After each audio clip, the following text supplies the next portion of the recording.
Good afternoon. Welcome to a session on what should preoccupy all of us and which has certainly raised attention over the last couple of years is the issue of people on the move, refugees, migrants.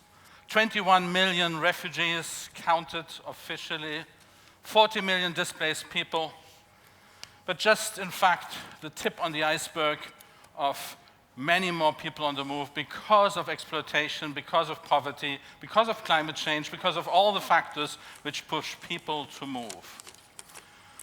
So we will be exploring something which is not forcibly coming to the minds of people thinking about refugees and migrants.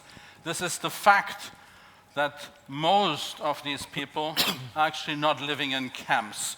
Confess it, you will immediately have an association of tents, humanitarian aid, water supplies and emergency modes, these things. But in fact, over 90% of people on the move by forced displacement are ending up in cities, in communities, in municipalities all over the world. And it's not only about the 1.5 million people who came to Europe last year, it's about the other many millions who have found refuge in communities who quite often are poor themselves, who are quite often not equipped to even deal with the needs of their own citizens. Here in this event, in this fantastic environment, we're talking about waste bins which talk to each other. We're talking about smartness in incredible levels, and yet out there are municipalities who have even problems to provide basic water systems and others. Now the question is the real response to this a humanitarian one, or is it in fact to enhance cities and municipalities' capabilities to deal with it in a different way? So we will be exploring this afternoon for the next hour with a number of experts what that could mean. We're having Mrs. Nesreen Barwari, former Reconstruction Minister of Iraq, and who is now an advisor to the government in the Kurdish region of Iraq, working as a professor, associate professor at the University of Duhok in spatial planning. We have Mr. Fabian, who is the vice mayor of Leipzig, a city in Germany. So we're having here totally different opposing situations. And we have Mr. Geoffrey Hamilton, who comes from the United Nations Economic Commission for Europe and heading and leading the efforts on public-private partnerships. Changing the paradigm is what we're going to look at. But let me first start with showing you a small video. It's an animation done by an NGO, by a non-governmental organization, the typical humanitarian organization, one of the biggest, of how they look at displaced as refugees in Baghdad. Movie, please.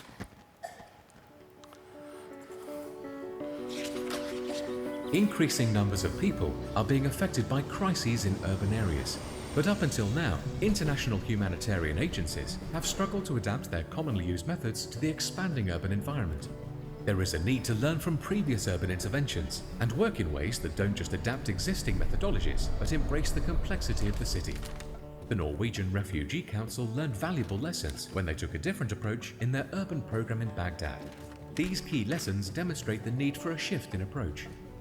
Working in urban areas is much more complicated than in rural settings, and it requires working at many scales. For example, shelter interventions might take place at household, neighborhood, district, city, and national levels. In order to decide how to do this, humanitarian agencies need to ask questions about how they can complement and support a city's own recovery pathways across multiple scales. Analysis is key.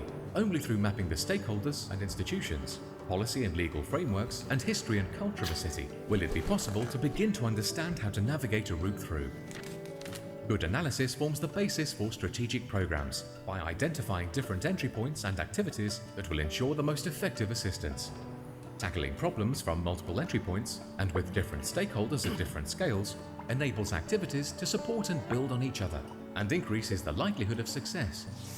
Using their core skills, humanitarian agencies can build capacity and empower communities so that even short-term projects have long-lasting effects. Humanitarian agencies can establish and reinforce relationships between communities, service providers, or local authorities that remain even once they have left.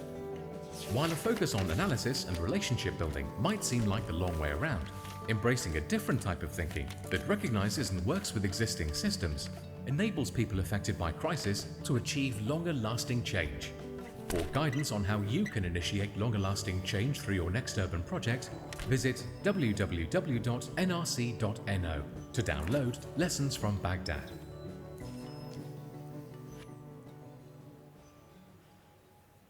This was and is the vision of a humanitarian agency dealing with displacement and suddenly discovering, well, actually, refugees come to cities, and maybe it's not us who will do everything, but maybe we're just the interface between people and existing structures. But I think we want to go further in this discussion, and we want to explore of what can it be, what municipalities actually require in terms of support, who is the best equipped to provide the support, do we have platforms to actually help places who are heavily affected and impacted by a high number of sudden newcomers, be it Leipzig, be it Athens, be it Duhok, be it many places in the world. So what can we do? Just, if you will have questions, please do use the Ask and Vote facility for those who have it already, or we have possibilities later on to use the microphone. But I would like to start with asking Nesreen Barwari from an Iraqi perspective of what is really the situation, of how do you cope in a place like Duhok with at least 750,000 newcomers suddenly, or even more, who knows? Well, thank you for the opportunity, and thank you all for coming. I'll take you back to 2.5 years ago.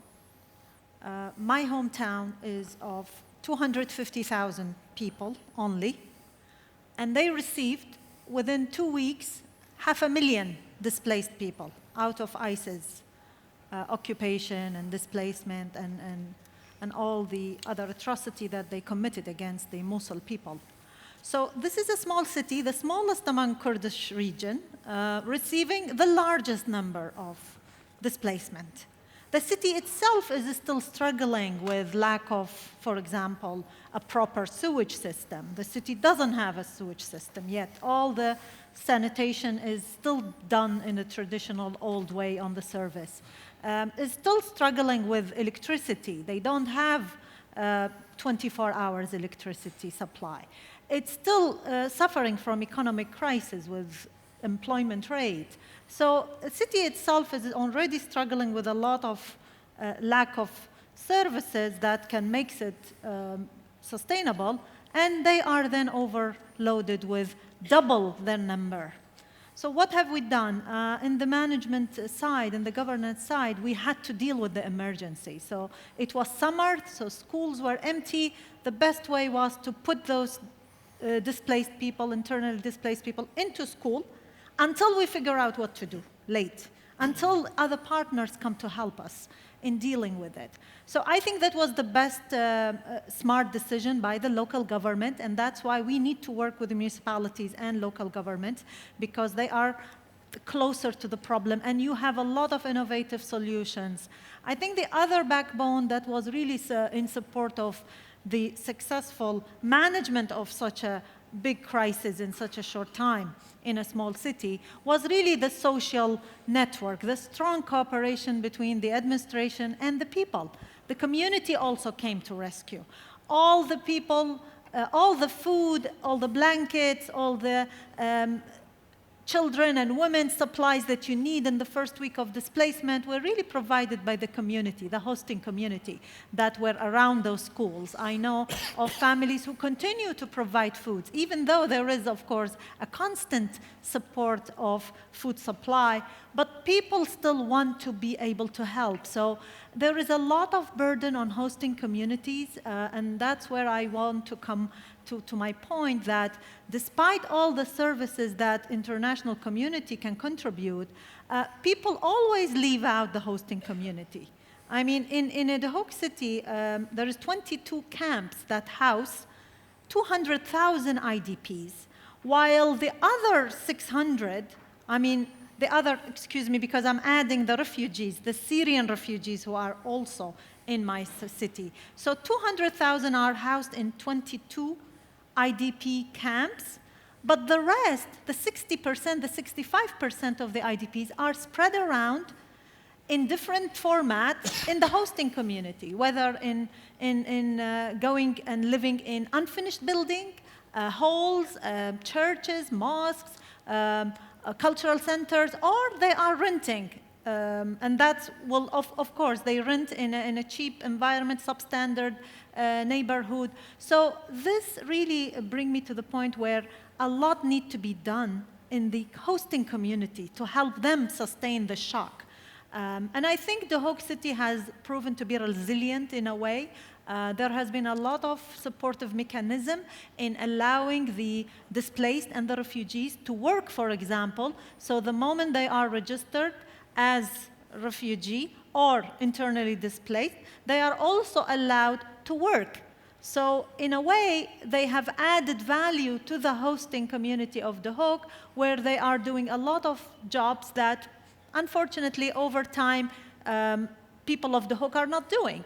So they have added culture, they have added human capital that can add to the economic development.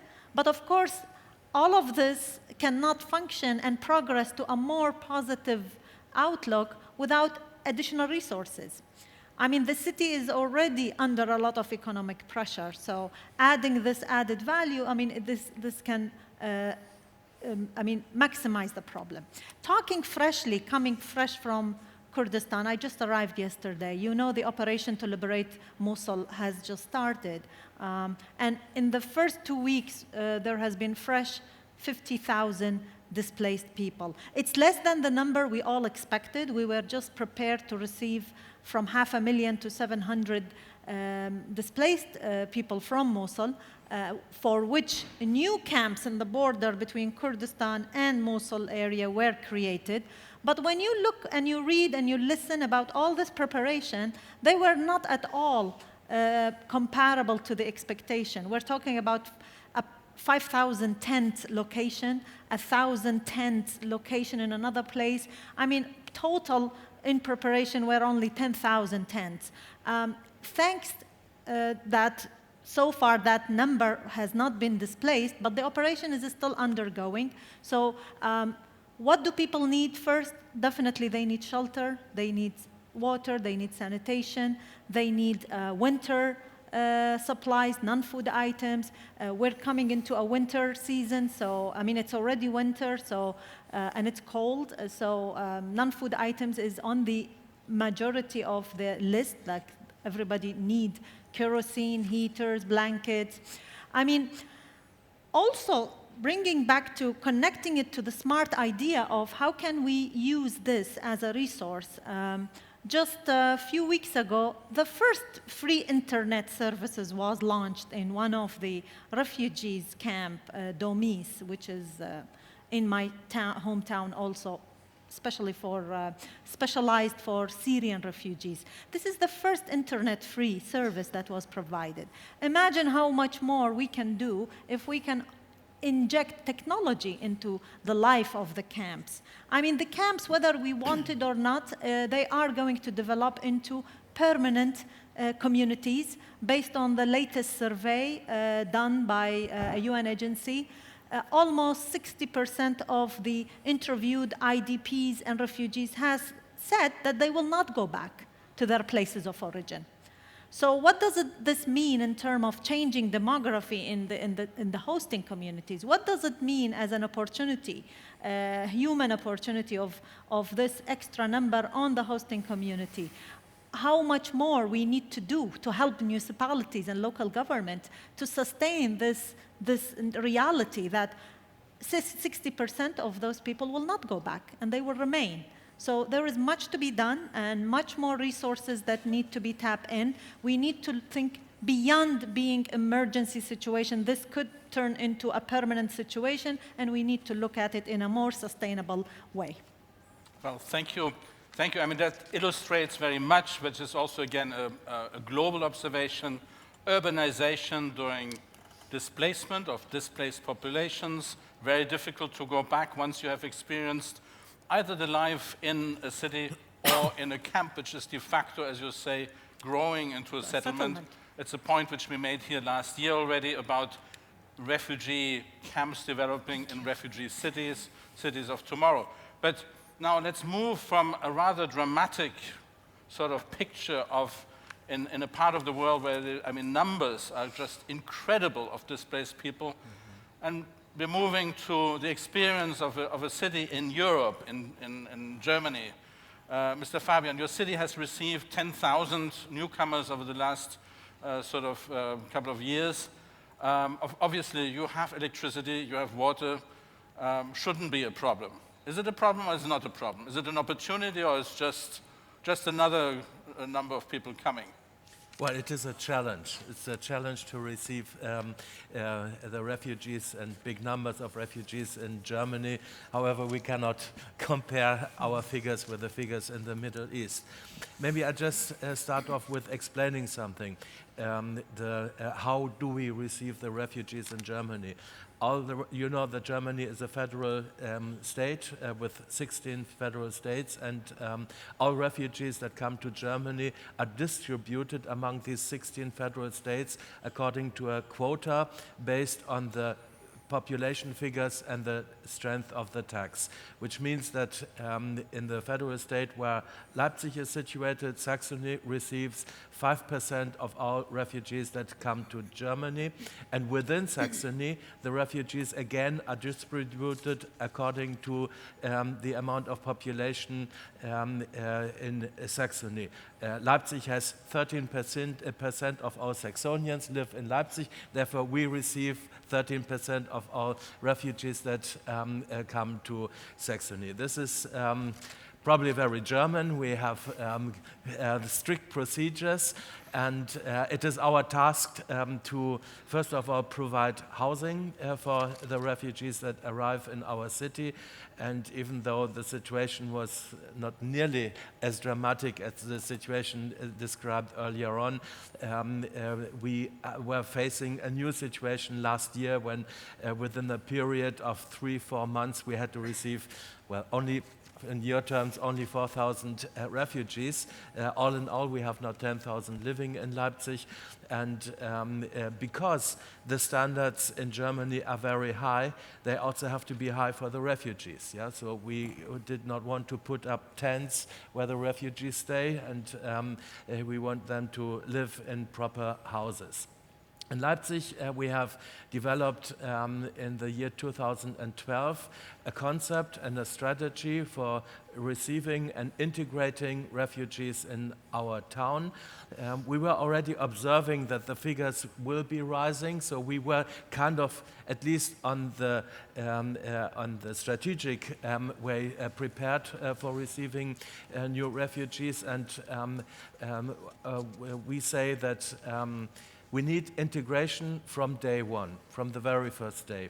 That means that we provide housing. That means that we provide social work in all the houses where the refugees live.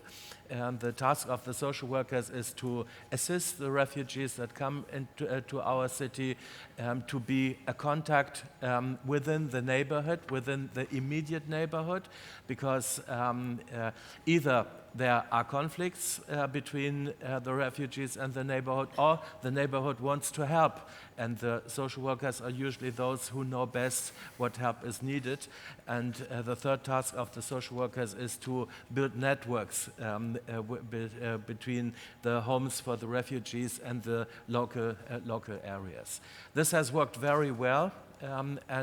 Because the refugees that come to our city come from a different cultural background, obviously there are sometimes some prejudices among the population, especially in the neighborhoods, but we have been communicating all the time with the neighborhoods. For the past 4 years, I have had many neighborhood meetings, and I think this is another lesson that we learned, that it is very, very important for the administration and the local politicians to have a continuous communication with the local neighborhoods, because in the end it will only succeed if administration, NGOs, non-governmental organizations and the citizens of a city work together.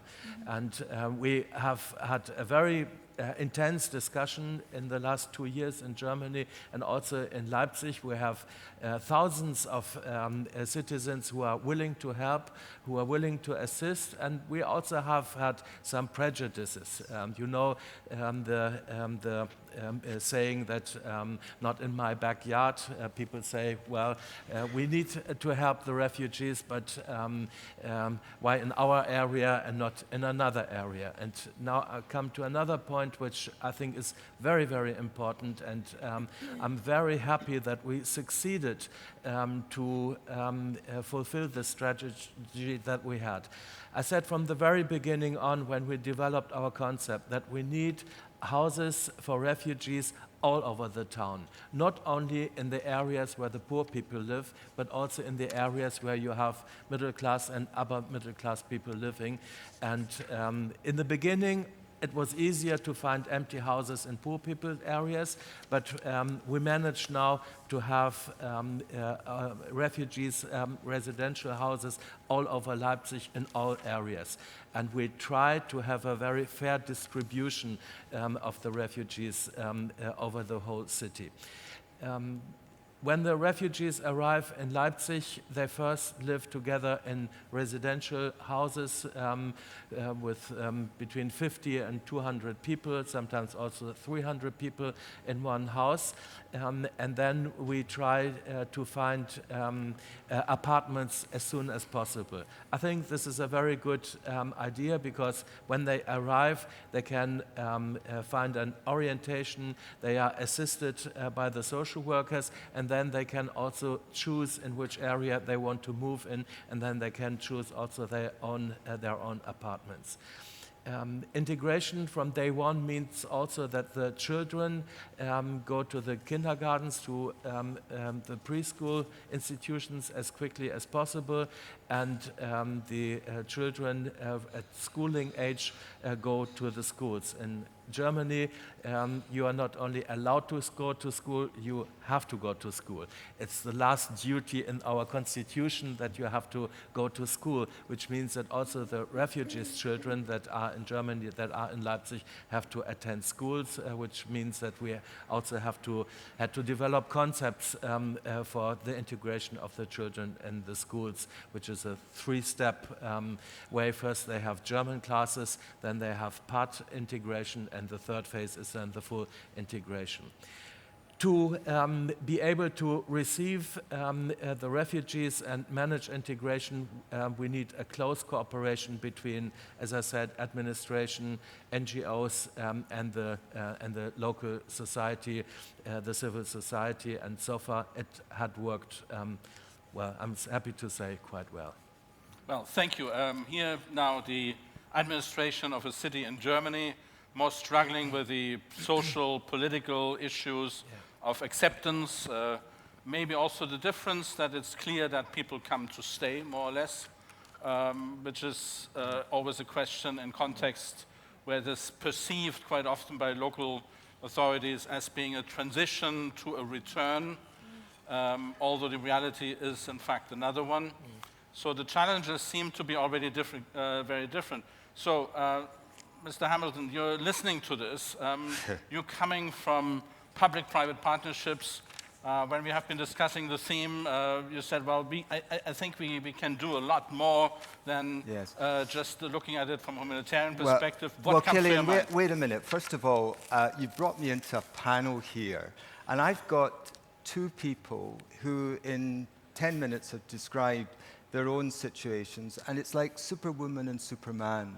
These are absolutely people who are dealing with real situations and challenging. I'm just a UN-based, Geneva-based bureaucrat, but let me, if I can, just give a few minutes on maybe a new policy paradigm. I like your concept of paradigm because I think it's important. The words, I think, in the outline of the session are very important. Sustainability and inclusiveness. That's dynamite for a refugee. Most countries, most towns, most cities, to be very honest, are fearful of these refugees. Heavens above, not in my backyard. They're mixed with crime, they're mixed with drugs, mixed with prostitution. For heaven's sake, what are we going to do with them? The other issue is also about resources. People will object and say, gosh, more resources for these people, what do? They just sit around all day doing absolutely nothing. Be aware that in my country, the United Kingdom, we've had Brexit, and there's a new president in the United States as well, who's not very sympathetic to these types of processes and developments going on. So we've got municipalities which don't have resources to do all the things that we need. We have international agencies, and I'm a great believer in the UNHCR. They do a tremendous job, but it's at the emergency level. Think, please, the distinction.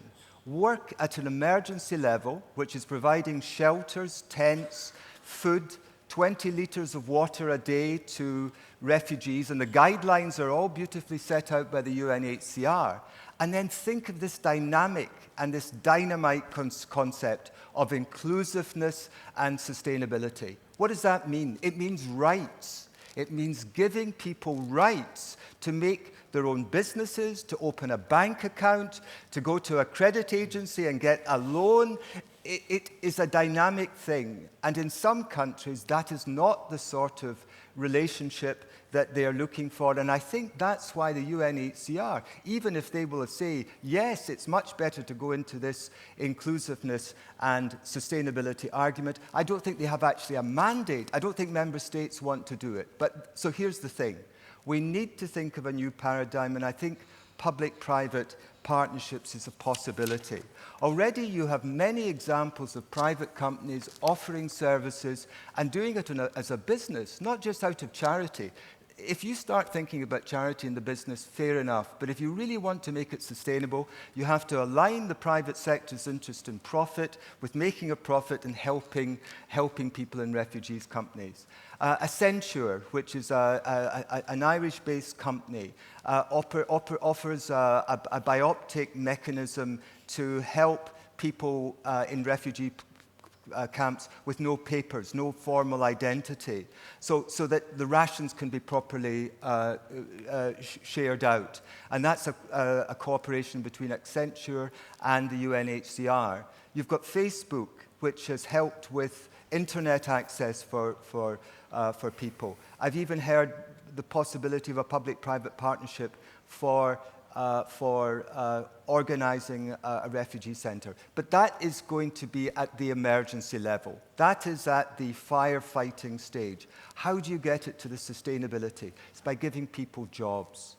It's by giving people jobs, livelihoods, and a stake in the society. And big private companies, many of which are interested in hiring labor, getting skills that they haven't got, working and showing that they can make a business work, but also doing social favors at the same time. Public-private for empowering refugees and really putting meat behind the sustainability and inclusiveness principles. Well, thank you. I mean, again, here, the move away from emergency response, yes, that's a job the aid agencies will always be doing. Maybe there are ways of also to improve the way of how they're operating. There are efforts underway. But then again, what is it? What is really required in an environment where people, they are sometimes for 20 years. which is the average duration of a crisis, where people then also change, as mentioned before. They urbanize, they change their way of living, they will not go back to a little village, and so on. So how do we equip cities who already have challenges? How do we equip them with the right support? And to come back to you, Nesreen, I mean, what would you see in the context of, again, your hometown? I mean, The Hook.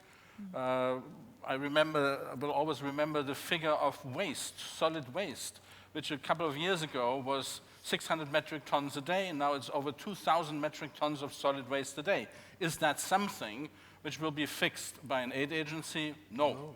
It will be fixed by a solid coalition of financing with tech, with solutions, and again, why not leapfrogging from let's say, an old system of waste collection and dumping it to waste to energy and other things. Absolutely. Yes, it will cost 40, 50 million euros in this case. Cheaper now. Cheaper now. Those waste to energy schemes are really working. And I'm not saying, I don't know if there are any representatives from China, but I've done a lot of work in China. Chinese investment is looking for Europe solutions and in high-tech areas like waste to energy. And these solutions can be easily found and at a much lower price. They shouldn't be put in landfills. There's no sustainability in this. So we're use, in fact, the presence as a trigger on the arrival of additional populations, as a trigger for leapfrogging, in fact, development in that sense. Mm-hmm. So now, Nesreen, what would you see as sort of opportunities, in fact? Not always talking about needs, but let's talk about opportunities. Let's turn it around into something positive. And just maybe, just to mention, the World Bank is doing a lot more work now on reflection of how to secure investment in very fragile environments. The Development Finance Forum, which met in Dublin a few months ago, which will meet in Sierra Leone next year, is looking exactly at that, investing in fragile environments. What would you think are concrete requirements in your area? Well, again, I go back to statistic, and the latest statistic among the internally displaced and refugees in my hometown is that over 50% are within the age of 19 to 59. So we are having a lot of human capital, resourceful, at a productive age. So looking into this as an opportunity for people to come into the work, to build their capacity, to be able to contribute to the economy of the cities that they are living in, would be a very important opportunity. Definitely building the capacity of the local government so that they can understand better the opportunity of the crisis and turn it into an opportunity, from crisis to an opportunity. We're talking from a country perspective that used to be run through an authoritarian regime. Oil companies, oil-rich country used to just spend oil on resources instead of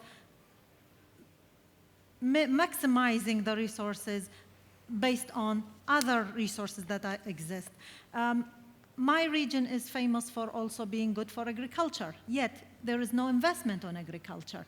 And many of those displaced people come from villages, so they would be good to invest on a public-private partnership on agro-industry.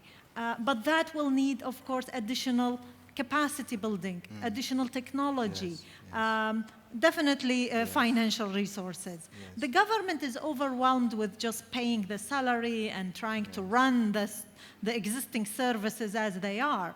They will not have any extra resources to invest on new ideas. So whatever ideas I could bring into the discussion or this whole session can end up agreeing on will need extra financial resources, will need the technological advances that exist in the world outside my hometown, where we could turn into this human capital with the resources that already exist in a host community. I mean, the host community, as I mentioned, is already have a lot of resources. But joining that together will need then new skills, technology, and a consortium of of number of people, because we should not look into only as a profitable mechanism, but we also should look at it as a mechanism that can sustain itself over time and bring prosperity, but more so stability. Inclusiveness and sustainability are very important two words in any sustainable city, in any approach you want to take to maintain the livability in any city. You need to think in terms of sustainability. In terms of recycling, we don't have any recycling project. Imagine the resources that can come up out of this large number of waste that could come. We will need to build more housing units in different mechanism, in a new format. It doesn't have to be the traditional format.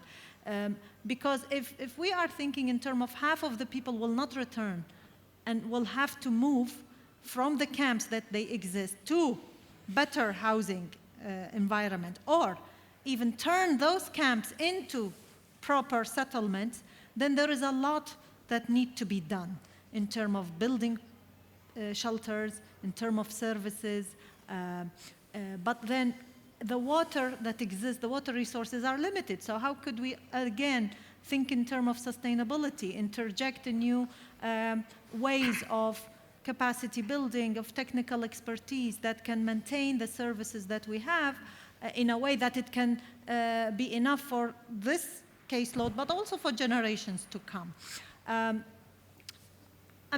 For me, I come from a public sector background, and my whole life has been working with the UN and then working with the government, so I have difficulties in finding ways of thinking in terms of a profit in this case. But I think this kind of collaboration between the private sector, the local government, but also the civil society. Since the crisis, there has been much more association formed among people, among youth. My own university that I teach, I have a university volunteer unit, and they always are there running among camps, among communities, trying to do whatever they can to help. So I see a lot of potential in terms of human capital that exists, in terms of setup. There is already a welcoming environment for the refugees and the displaced people. They already have permits to work, but we need now to inject in new ideas. We need to bring in more resources to think bigger than just in terms of feeding. We want to turn this situation into a more productive, for the people to feel themselves that they are active and productive and dignified. Because I think the most important thing is for a refugee or an IDP is to feel dignified. And that comes in terms of being able to generate resources to feed himself and feed his family and be able to improve his life. I didn't talk about schools and waters, because in the camp they already have been opened camps, tents or cabinets that are established by schools. Obviously, they need to be improved. There is already a process of education, of health services, but they are all up to the minimum, and that need to be, in terms of sustainability, need to be thought of.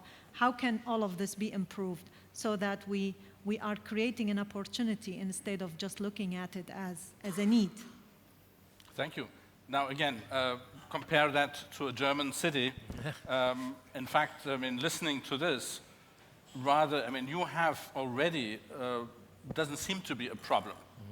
It's a challenge, it's a task your administration has been undertaking, but in a way you have become already a potential resource provider. Well, we haven't solved everything, not at all. And we obviously all agree, like Geoffrey said, like Nesreen said, that the real integration is only achieved when people do not depend on social benefits, but are able to earn their own living. They provide enough support for their own families, and they have their own rights, and they are equal partners in our civil societies. Yeah, this is where when we have reintegration. And we have started with providing housing, education for the children in the preschool institution, at schools, but we still have a lot of difficulties with the integration in the labor market. And I agree with you. There's a lot of resources. There are a lot of resources, a lot of human capital. And besides, because of the demographic development, some countries in Europe, like Germany, also needs migration. And in the beginning, in Germany, most of us were very optimistic because the people from Syria were supposed to be all academics, and the people coming from Africa were very motivated, which is all true. But in the end, it turned out that they were not all academics, especially the younger ones, because of the war situation, had not gone to school for a long time, so they did not have any school certificates. And because Germany is a country where everything, almost everything, is regulated. Some people say over-regulated, and we do not want to lower our standards. We are facing a very, very big task of providing German language courses as quickly as possible, because Germany is a big country, and even though in the research institutes people start speaking English, but in the general labor market, you need to be able to speak German to be integrated. They need to have school certificates in order to do an apprenticeship. So we have also on the economical side, a lot of companies, big companies, and also small companies who are willing to provide work for refugees that come to our city, but it has turned out it's not as easy as we thought, and it will be probably a process of 3 to 5 years when the refugees that arrived last year will be properly integrated. But then they will be part of the German society. But it's not overnight, but it will take some time. So what we need on the local level is more resources from the national level to provide the specific educational programs for the refugees that came to our country. Now, we have, again, two different, very varying situations. There is a requirement for support. There is a requirement for connectivity. There's a requirement to share resources, know-how, call it best practice, experiences, and so on. Now, I don't have the impression there is anything of such nature out there which helps actually and specifically addresses needs of municipalities, communities affected or impacted by this, where in fact we have new opportunities coming up. Geoffrey, what would your suggestion to bring the private sector, the public sector, all that together? Well, I'm actually following and a disciple of a gentleman who's on his way out. And that gentleman is President Obama, who in June this year announced a new initiative to get the private sector to help refugees. And it was a very interesting, done through the State Department. And I think it's a roadmap. I think it was an encouragement to the private sector to engage refugees. For example, I'm not sure if this happens in Germany, but if a company hires a refugee, they get special deals in procurement. I don't know if that happens, but that was something concrete. But it's asking companies to do something which is absolutely vital. It's education and training in this specific area.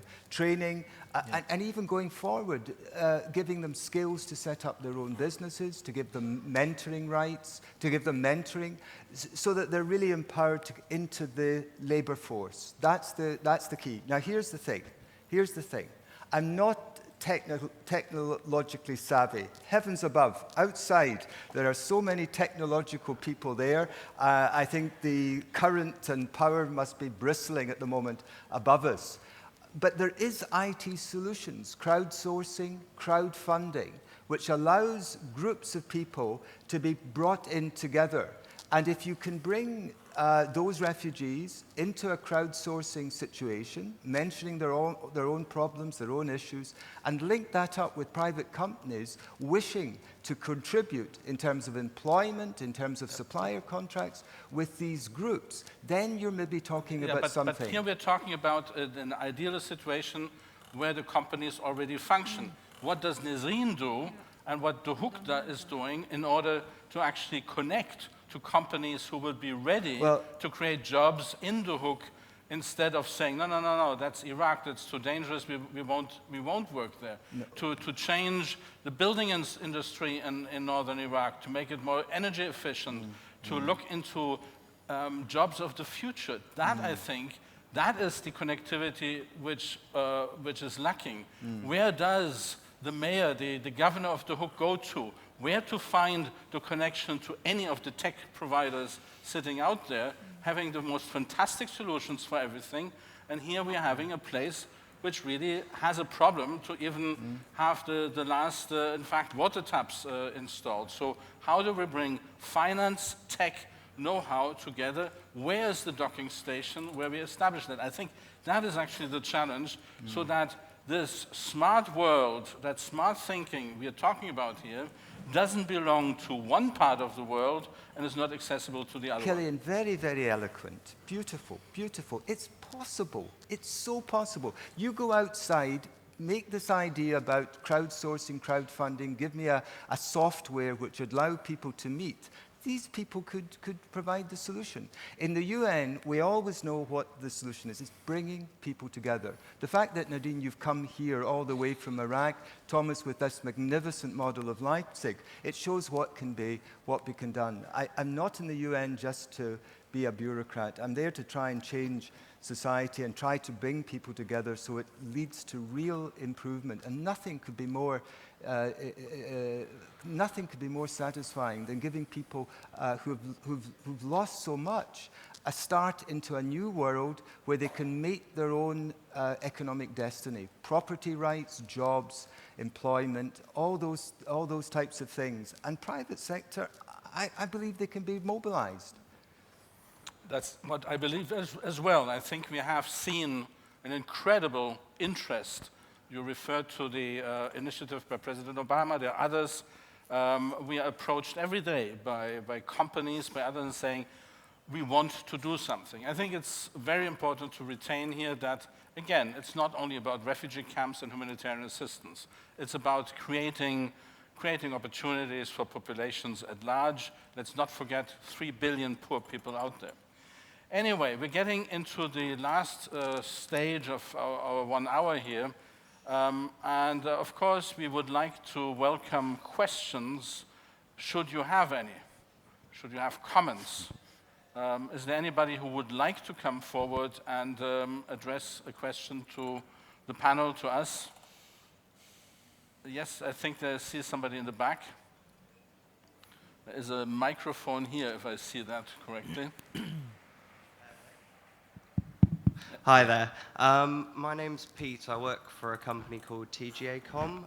We're doing cultural protection work out in Lebanon at the moment, which you probably know has kind of 25+% of the population are displaced or refugees. And we're also kind of conversely working on the mobility pavilion for the World Expo in 2020. So we're kind of looking at both ends of the smart and the human side of things. There's kind of something that's kind of coming up a bit in this is like I say, we're living in a smart world and people are producing data all the time.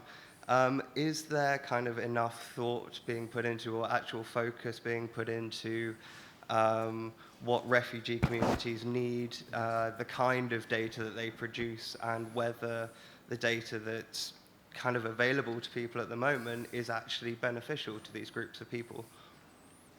I mean, there's already a question in here to think about whether to segregate, and are refugees a special new species or they're actually human beings? It comes to that as well. And we have a tendency, I come out of the humanitarian world originally, to sort of treat them as a special thing apart. No, they're human beings who have a problem and have an issue to solve. Who would like to comment on this question? Well, I think having data is the first startup need. So we continue to need to do more data analysis. So we may have collected, like from where I come from, not only because of my academic association, and I have students who I have directed to do research on IDPs on different levels, like women role in peace building, like the impact, the economic impact of displacement on hosting communities. I have, or affordable housing for returnees. I mean, these are 3 research I'm supervising now through my students, so data is yet to come out. But there are many others who are working there, who are trying to do different kind of data collection based on their specific organization needs. So whether the data is, classified in the format that you mentioned, I don't think so. I mean, there is always need to do more research. I mean, our level of research has always been at the need level so far. We're trying to meet the needs.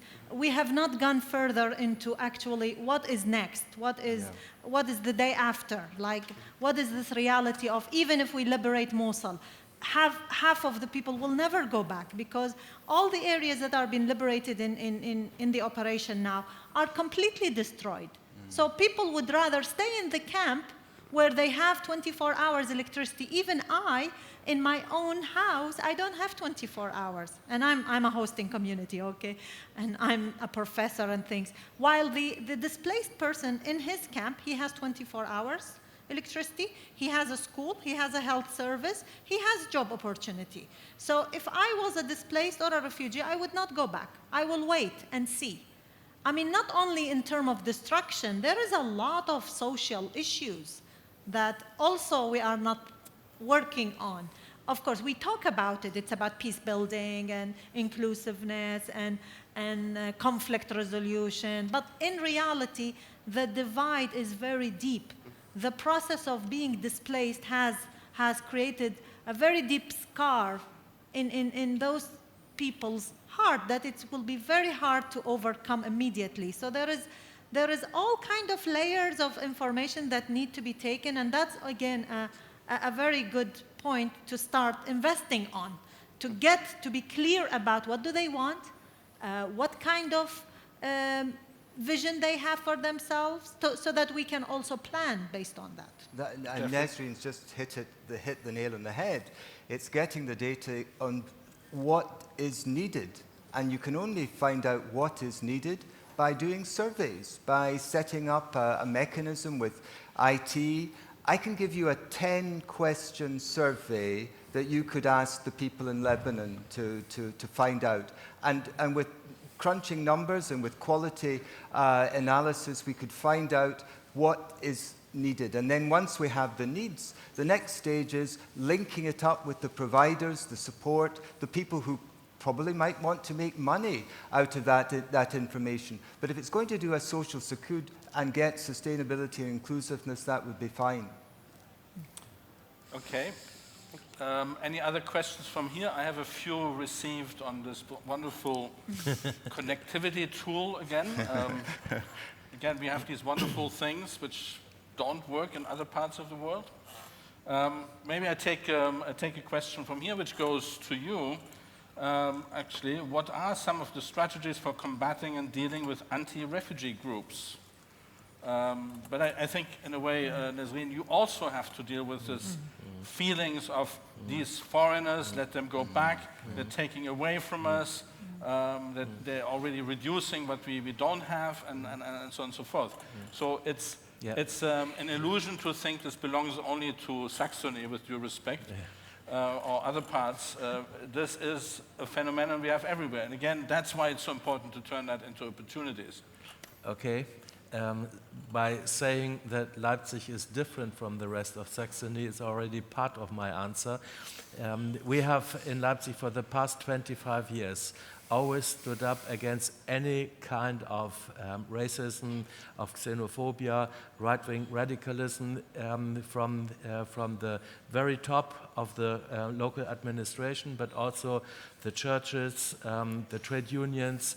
The vast majority of the civil society in Leipzig has always had a very, very clear standpoint. And what I think was very important is that we sort of what is antizyklisch in English? We worked anti-cyclical. You know, you always have every now and again some events in the 90s, in the early 2000 years, and then everyone was very concerned, and there were new national programs against xenophobia. And we said in Leipzig, we have to do a continuous work. You know, democracy is not a state that you have reached. Democracy is something that you have to fight for every single day. It has to be trained like sportsmen train and sportswomen train every single day. So democracy is a continuous process, and and this is the background why I think that we have succeeded quite well to deal also with anti-refugee groups. Then, secondly, we have had very, very many neighborhood meetings, and I think communication is very, very important, to be honest, to be transparent about the whole situation, and then also strengthening those who are willing to help and who are willing to give support. I think this is these are the two keys how to manage such a situation. And always to be awake. And not to say, oh, this is only a little problem, always be concerned about it and be very, very attentive all the time. And I think and this only works if you do it for a very long time. Yeah, if you have a sort of political, democratic tradition in your city, in your country. And I think some of the other questions I have here go in the same direction as well. How do you avoid political engineering around that, and so on and so forth. And I think, again, here we have the situation in Kurdistan, but also resentments, where there's also the feeling, again, it takes something away. Can you briefly say something? We have a minute remaining for that. Well, I have to say that so far it has not been generated, because we are still living with the humanitarian crisis and the brotherhood, and that we're still want to have to provide for these people. But I think after liberating their areas of origin, and if nothing is happening to support hosting communities, and if these people don't go back, I think we may start having those feelings too. So we are at an opportunity moment where, before turning that humanitarian, welcoming sense of a hosting community into antagonistic. So we're not yet there, but there is a danger of moving there. Okay, you wanted to say something? Yeah, I would like to add one thing, because my answer was about the political strategy. What we have observed as well, and which makes me very happy, is that in all areas where we had, in the beginning, before the refugees moved in, many, many concerns, the moment the refugees moved in, the situation quieted down. What does this mean? If you have day-to-day contacts in the neighborhoods, then people suddenly find that their prejudices are not correct. And I think having you have always a situation like xenophobia is the biggest where you have the least migrants. Yeah. A very quick Well, sentence. I would lock them up if you're going to have real problems and intimidation from people who are uneducated and are just going to be vicious and violent. So I'm not a liberal on that. But I do believe that education, I can't think of a better country at the moment in terms of, and if I may, in Europe, than Germany and what it's done. I'm a tremendous respect of what Germany is doing at the moment. They're a model for the rest of Europe, and I wish other countries would take a leaf out of their book. Okay. Now, I have about 45 seconds, according to this clock, to wrap up and to conclude. Now, obviously, it's a theme which should take much more time, deserves much more time. We have just touched sort of the surface of some of what matters around that. Very clear is that we need a change of paradigm. We need to move this away from that is just a humanitarian theme. It just belongs to the humanitarian agencies. The humanitarian agencies are a small part of the solution of what you do with people on the move. And again, let's also please again move out of refugees are the only people on the move. We have cities growing rapidly all over the world. It's part of global migration. Solutions needs to be brought together. A lot of the solutions come together in events like this one, but they don't know that there can be solutions somewhere else in the world. And here again comes our appeal to that world which is there in that hall and the other halls to actually connect to a world which it thinks is somewhere far away. And as we have learned over the last 24 months, particularly, the world is one, we're all together, and connectivity is our chance to survive. Thank you very much.